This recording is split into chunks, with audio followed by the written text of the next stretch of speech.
श्री कृष्ण कन्हैया लाल की जय। श्री निजानंद स्वामी की जय। श्री प्राणनाथ प्यारे की जय।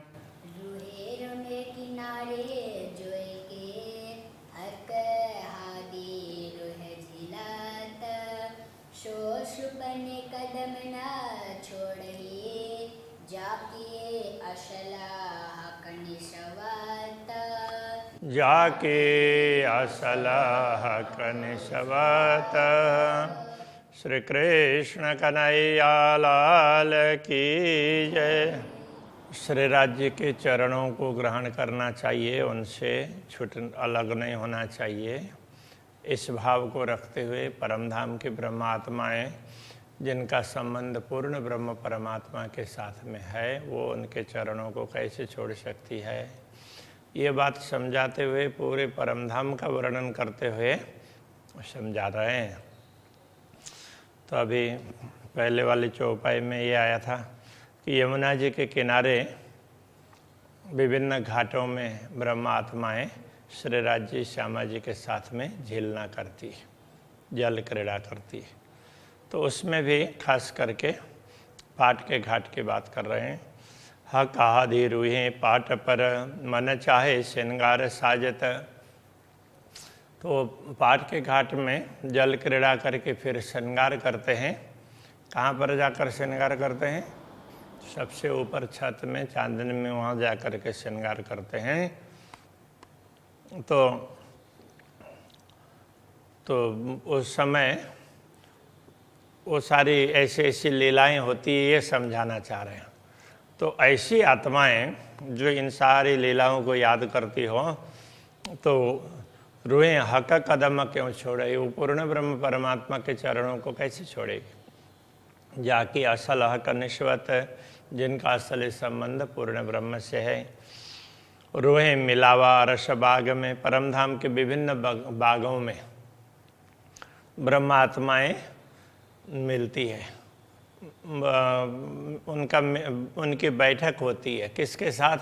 श्री राज्य श्यामा जी और ब्रह्मात्माओं के साथ में। जैसे शाम के समय पर विभिन्न स्थानों में जाकर के, अलग अलग स्थानों में जाकर के क्रीड़ाएं करते हैं। उसके बाद में फिर जल क्रीड़ा करते हैं, फिर श्रृंगार करते हैं, फिर कहीं भी वहाँ बैठक भी होती है। तो इन जहाँ भी बैठक होती है वो मिलावा है। तो परमधाम के बागों में ब्रह्मात्माओं का श्री राज्य श्यामा जी और के साथ में बैठक होती है। देखो कि न विदय शोभिता, उस समय बागों की शोभा बढ़ती है। रूए हक कदम क्यों छोड़ई, जाकी असल हक निश्वत। ऐसी ब्रह्म आत्माएं पूर्ण ब्रह्म परमात्मा के चरणों को कैसे छोड़ सकती है? अब खास करके अभी ये बाग तो यमुना के किनारे के ही बाग आगे अभी समझ लेना चाहिए। बाकी लीलाएं तो अलग अलग स्थानों में होती है। अभी इसी का वर्णन ये समझना होगा। पशु पंखी बोले इन समय कई भी दबना गूंजता। उस समय पशु पक्षी वगैरह अपने कलरव से पूरे वन को गुंजित कर देते हैं। रूए सुपने कदम न छोड़ई, जाकी असल हक निश्वत। तो जिनका संबंध पूर्ण ब्रह्म परमात्मा से है, ऐसी ब्रह्मात्माएं उनके चरणों को कैसे भूलेगी? तो ये सारी लीलाएं करने वाली ब्रह्मात्माएं उनके चरणों को नहीं भूल सकती है। वेद वेद के कुंज वन में हक रूहें केल करत। अब कुंज निकुंज वन का वर्णन कर रहे हैं। वहाँ जा कर के श्री राज्य श्यामा जी और ब्रह्मात्माएं विभिन्न लीलाएं करते हैं। तो ऐसी लीला में रहने वाली आत्माएं सो क्यों छोड़े इन कदम को, जाकी असलह का निश्वत। तो ऐसी आत्माएं पूर्ण ब्रह्म परमात्मा के चरणों को कैसे भूल सकती है? बट पीपल की चौकियाँ हक आदि रूहें सिंचता। बट पीपल की चौकी की बात की, तो वहाँ बैठ कर के तो वहाँ अलग अलग लीलाएं करते हैं और साथ में वो झूलते भी हैं। तो झूले तो वहाँ के प्रसिद्ध है, कितने 5-5 भूमिका पर्यंत तो उसमें झूले लगे हुए हैं, तो अलग अलग स्थानों में जा कर के झूलते हैं, तो सबको बड़ा आनंद आता है। तो ऐसी आत्माएं रुएं सुपने कदम न छोड़ई जाकी असल हक निश्वत। वो तो स्वप्न में भी श्री राज्य के चरणों को नहीं छोड़ सकती है। ताल पाल बन गिर दबाए ऊपर कई मोहल देखा था। अब ताल के तरफ ले जा रहे हैं। ताल का पाल के ऊपर में वृक्षावली है, वृक्षों की पंक्ति है, तो उसमें भी ब्रह्मात्माएं खेलती है। और वहाँ महल वगैरह भी है, ऊपर कई महल देखा था, वो अलग अलग प्रकार के महल दिखाई देते हैं। तो उन सब महलों में, ताल में, पाल में ब्रह्मात्माएं खेल करती है। पाल के महलों में सो क्यों छोड़े हक कदम को जाके असल हक निश्वता। ऐसी ब्रह्मात्माएं पूर्ण ब्रह्म परमात्मा के चरणों को कैसे छोड़ सकती है। शोभा चारों घाट की जित जोए हव जब मिलत। चारों घाट की शोभा बता रहे हैं। और उसमें भी जहाँ से यमुना जी ताल में प्रवेश करती, वो कितने देवरी का घाट है? 16 देवरी का घाट। उसकी भी एक विशिष्ट प्रकार की शोभा है। तो ये चारों घाटों का वर्णन करते हुए इसका भी वर्णन कर रहे हैं। तो यमुना जी जहाँ से प्रवेश करती है, तो उस घाट का रोए सुपने कदम न छोड़ई जाकी असल हक निश्वत। तो ये ब्रह्मात्माएं जिनका असली संबंध पूर्ण ब्रह्म से हैं, वो इन चरणों को कैसे छोड़ सकती है। ये जो कहे मेहरावा घाटों ऊपर शोभित। ताल के तरफ से देखते हैं तो घाटों में अलग अलग कमान दिखाई देते हैं। घाटों के दीवाल में तो वो कमान, छोटे दरवाजे हैं, तो वो शोभायमान है। हक कदम हृदय रूह के जाके असल हक निश्वत। तो ब्रह्मात्माओं के हृदय में तो पूर्ण ब्रह्म परमात्मा के चरण कमल हैं, इसलिए उन चरण कमलों से तो वो दूर हो ही नहीं सकती। खेले हौज कोशर के बाग में रूहें बन डारी झूलत। तो ताल के बाग में तो ब्रह्मात्माएं खेलती है। और वहाँ पर जो वृक्षावली है ऊपर पाल पर, तो उनकी शाखाएं बहुत लंबी लंबी है। तो उन शाखाओं में भी ब्रह्मात्माएं जा कर के खेलती है और वहाँ झूलती भी है। वहाँ झूले वगैरह हैं। हक चरण सुपने न छोड़ई जाके असल हक निश्वत। ऐसी लीला करने वाली ब्रह्मात्माएं पूर्ण ब्रह्म परमात्मा के चरणों को नहीं छोड़ेगी। रुएं खेले टापू के गुर्ज में जा झरोखों बैठत। तो अब टापू महल के द्वीप प्रसाद की बात कर रहे हैं। तो वहाँ पर वो जैसे द्वार विशेष हैं, ऐसे गुर्ज भी विशेष हैं। और वहाँ गुर्ज में जा कर के झरोखों में बैठ कर के तो चारों दिशाओं के तो उनमें दर्शन करती हैं। कभी किसी झरोखे में, कभी किसी गुर्ज में जा कर के वहाँ के झरोखों में। तो इस तरह से चारों तरफ के दृश्यों का दर्शन करती है। तो सो क्यों रहे हक कदम बिना जाके असल हक निश्वत। ऐसी ब्रह्मात्माएं पूर्ण ब्रह्म परमात्मा के चरणों के बिना रह नहीं सकती। खेले अरस हौज टापू मिने हक भेले चांदनी चढ़त। अब वहाँ की लीलाओं में एक चांदनी की लीला, वो भी एक विशेष प्रकार की होती है। तो वहाँ चांदनी में श्री राज्य और श्यामा जी बीच में हैं, चारों तरफ परमात्माएं बैठी हैं और उनसे निकलता हुआ प्रकाश से पूरा आसमान में पहुंच जाता है और चंद्रमा के किरणों के साथ में जा कर के वो जूझने लगता है। और फिर वहाँ बैठ कर के चारों तरफ देखते हैं तो तालाब का चारों तरफ जल है, उसका भी प्रकाश ऊपर जाकर के चंद्रमा के किरणों के साथ में मिला हुआ हो, उस प्रकार का लगता है। तो ये सारे दृश्य चांदनी के तो वहाँ छत में बैठ कर के की हुई लीलाओं के दृश्य हैं। तो रूहें क्यों रहे इन कदम बिना जाके असल हक निश्वत। तो ब्रह्मात्मा इन चरणों के बिना कैसे रह सकती है। अब ये अलग अलग लीलाओं का दर्शन करवा रहे हैं और चरण कमल को याद करते हुए तो इन सब को दर्शन करना है, वो बात यहाँ पर समझा रहे हैं। नहरें मोहल ढापियाँ जल चक्राव ज्यों चलत। अब आगे वो माणिक पर्वत की बात कर रहे हैं, माणिक महल, वहाँ पर नहरें वगैरह, महल के नीचे से भी नहरें निकलती है और अलग अलग दिशाओं में निकलती है।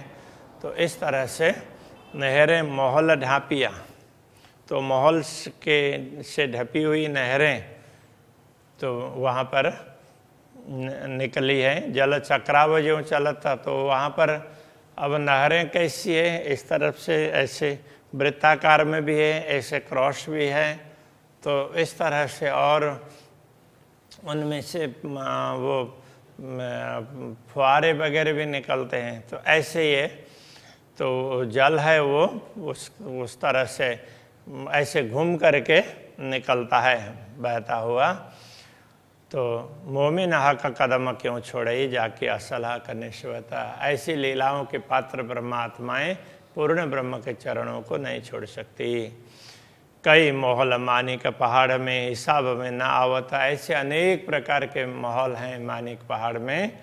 तो वह मानिक पहाड़ स्वयं भी विशेष है और उसके चारों तरफ वो नहरें वगैरह और वहाँ से फुहारे, वहाँ से वो जलधाराएं निकलती है, और फिर नीचे भी नहरें हैं, वहाँ पर भी फिर नहरों के बीच में कुंड है, उसके चारों तरफ में कुंड भी क्या है, वो ताल ही है, तो उसके चारों तरफ में महल हैं। तो उसके फिर वो ऊंचाई वो बढ़ती बढ़ती मानिक पर्वत के तरफ में गई हुई है, झूले लगे हुए हैं। तो इनमें तो ये कितने महल हैं जिनका कोई पारावारी नहीं है, हिसाब में ना आवता। तो ऐसी महलों में लीला करने वाली आत्माएं अपने धनी के चरणों को नहीं छोड़ सकती। वो कहना चाह रहे हैं, ये मोमिन हक कदम क्यों छोड़े ही जाके असल हक निस्वत। कई ताल नहरें मानिक पर ढिग हिंडोलों चादरें गिरत। अब कई नहरें हैं और उसमें फिर उसमें ताल है, नहरों के क्रॉसिंग में बहुत बड़ा उसमें भाग है, तो वो पानी का तो वो ताल जैसा दिखाई देता है। और ढिग हिंडोलों चादरें गिरता, तो वहाँ पर हिंडोलों के साथ में झूले लगे हुए हैं और वहीं पर फिर जलधाराएं भी गिरती है। तो इस प्रकार से तो ये वहाँ का दृश्य है। एक कदम मोमिन क्यों छोड़े जाके असल हक निस्वत। तो इन लीलाओं में सम्मिलित होने वाली इन लीलाओं के पात्र ब्रह्मात्माएं अपने धनी के चरणों को नहीं छोड़ सकती। कई भांतों नहरे बन में सागर होने का सम्मिलित। अब उससे भी आगे जाते हैं तो वो अलग अलग प्रकार की नहरें, कहीं जब वो जवाहरात की नहरें हैं, वन की नहरें हैं। तो ये सब नहरों में क्या है, कई भांते नहरें वन में वन के अंदर वो उसमें अलग अलग प्रकार के नहरें हैं। तो सागरों निकट से मिला तो वो सब निकल करके, जैसे मानिक पर्वत के नहर हैं तो वो महानद में मिलते हैं। तो इसी तरह से अलग अलग वो नहर वगैरह हैं अंततोगत्वा सागर में मिलते हैं। तो हाँ, नीर सागर में, तो इसीलिए वो सब सागर में जा कर के मिल जाते हैं। तो वहाँ लीला करने वाली आत्माएं मोमिन खेले कदम पकड़ के जाके असला कनेश्वता। तो इन स्थानों में ब्रह्मा आत्माएं श्री राज्य के चरणों को पकड़ करके उनके साथ में रह करके लीलाएं करती है, तो वो उनको कैसे भूल सकेगी। कई बड़े मोहल किनारे सागरों, कई मोहल टापों झलकत। अब सागरों के किनारे में तो सागर और फिर द्वीप, तो सागरों के किनारे में भी अलग अलग महल की बातें बताई गई है। तो वो दृश्य हैं। तो कई बड़े महल किनारे सागर के किनारे में ऊंचे ऊंचे महल हैं, क्योंकि वहाँ तो बड़ी रांग और उसके आगे हैं, तो बड़ी रांग का तात्पर्य ऊंचे ऊंचे महल हैं, इसलिए उनको ऐसे रांग कह दिया किले की तरह से। तो ऐसा कोई रांग उंग कुछ नहीं है, वो किले वो ऊंचे ऊंचे भवन है। कई महल टापू झलकता, और वहाँ पर टापू में भी कई प्रकार के महल हैं। तो वहाँ सागरों में, वहाँ के टापू में, वहाँ के प्रासादों में श्री राज्य के साथ में लीला करने वाली ब्रह्मात्माएं ये मोमिन कदम सुख ले वही, वो पूर्ण ब्रह्म परमात्मा के चरणों का सुख वो लेती रहती है। जाकी असल का निश्वत, उनका संबंध पूर्ण ब्रह्म से है, इसलिए वो चरणों को भूलती नहीं है। आगू बड़ा चौगान बन बिना दूब कई दुली चौ जुगत। अब यहाँ पर सीधा उधर सागरों से फिर लौट करके आए, रंग भवन के आसपास का दृश्य बता रहे हैं। रंग भवन के नजीक में ही बड़ा चौगान, वन बिना, वृक्षों के बिना बहुत लंबा चौड़ा मैदान है, तो पश्चिम का चौगान कहते हैं। दूब कई दुली चौ जुगत, वहाँ पर दूब वगैरह भी हैं, तो वो दूसरा दूब दुलीचा और पश्चिम का चौगान ये अलग अलग है। अन्नबन और उसके बाद में दूब दुलीचा, फिर पश्चिम का चौगान। तो वहाँ गलीचे की तरह से दूब है, और पश्चिम का चौगान और दूब दुलीचा दोनों की बात समझा रहे हैं। वहाँ लीला करने वाली ब्रह्मात्माएं मोमिन दौड़ के कदम पकड़े, ऐसे स्थानों में दौड़ दौड़ करके लीलाएं करती है, फिर दानी के चरणों को पकड़ती है। जाके असल हक निश्वत, तो जिनका असली संबंध पूर्ण ब्रह्म से है। हक हादि रूहे, इन चौगान में कई पशु पंखी दौड़ा होता। इन चौगान में, इस लंबे चौड़े खुले मैदान में श्री राज्य श्यामा जी ब्रह्मात्माएं तो वहाँ अलग अलग पशुओं के, पक्षियों की सवारी करके तो उनको वहाँ दौड़ाते हैं। कोई उड़ते हैं, कोई दौड़ते हैं। तो मोमिन लेवे सुख कदमों, तो ब्रह्मात्माएं श्री राज्य के सानिध्य का, उनके चरणों का सुख लेती रहती है, क्योंकि उनका संबंध पूर्ण ब्रह्म से है। कहा कहूँ बाग रस का, जित कई रंगों फूल फूलत। अब वहाँ फूल बाग, नूर बाग का वर्णन कर रहे हैं। तो वहाँ बाग के फूलों की क्या बात करें, बाग की क्या बात करें, वहाँ अलग अलग रंगों के फूल खिल रहे हैं। रूहें क्यों रहे हक कदम बिना जाके असल हक निश्वत। धामधनी के साथ में उन बागों में विचरण करने वाली ब्रह्मात्माएं अपने धनी के चरणों को कैसे भूल सकती है। रूहें खेले फूल बाग में, कई खुश हुए रस बहकत। तो जब ब्रह्मात्माएं फूल बाग में खेलती हैं तो वहाँ विभिन्न प्रकार के पुष्प रस का सुगंध है ना, वो चारों तरफ फैलता है। बहकना मतलब महकना, तो खुशबू सुगंध। सो क्यों रहे हक कदम बिना जाकी असल हक निश्वत। ऐसी ब्रह्मात्माएं पूर्ण ब्रह्म परमात्मा के चरणों को छोड़ करके रह नहीं सकती है। विध विध की बन छत्रियाँ, जड़ा व चंद्रमा ज्यों चलकत। तो वहाँ पर विभिन्न प्रकार के छत्रियाँ जैसी दिखाई देती, वहाँ वृक्ष हैं तो वृक्ष की शाखाएं चारों तरफ फैली हुई होती है, तो वो छतरी की तरह से लगती है। और जब ये वृक्ष एक दूसरे से जुड़े हैं तो वो चंदवा की तरह से लगते हैं। तो जड़ा व चंदवा ज्यों चलकता, जैसे चंदवा में अलग अलग प्रकार के रत्न जड़े हुए हैं, अलग अलग प्रकार की कारीगरी है, उस तरह से ये पत्तों की कारीगरी दिखाई देती है, फलों की, फूलों की ये कारीगरी दिखाई देती है। एक कदम सुख सुपने ले वहीं जाके असलह का निश्वत। तो ब्रह्मात्माएं इन लीलाओं में श्री राज्य के चरण कमल का सुख प्राप्त करती रहती हैं, तो उनका इस संबंध पूर्ण ब्रह्म परमात्मा से है। तो ये सब कहने का तात्पर्य सारी लीलाओं का चारों तरफ का दर्शन भी करवा रहे हैं। तो इन लीलाओं में श्री राज्य के साथ में सम्मिलित होने वाली ब्रह्मात्माएं उनके चरणों को भूल करके दुनिया में मस्त नहीं बन सकती है, ये बात समझाना चाह रहे हैं। अभी के प्रसंग को यहीं रखते हैं। श्री कृष्ण कन्हैया लाल की जय।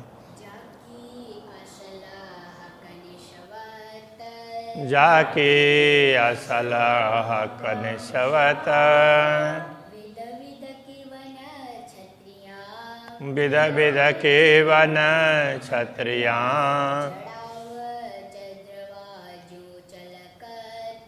जड़ावत चंद्रमा ज्यों छलकत कदम सुख सुपने ले वही एक कदम सुख सुपने ले वही जाके असलाह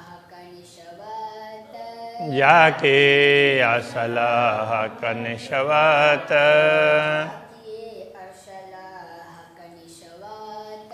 जाके असलाह कनिशवत। कृष्ण कन्हैया लाल की जय, श्री सद्गुरु महाराज की जय।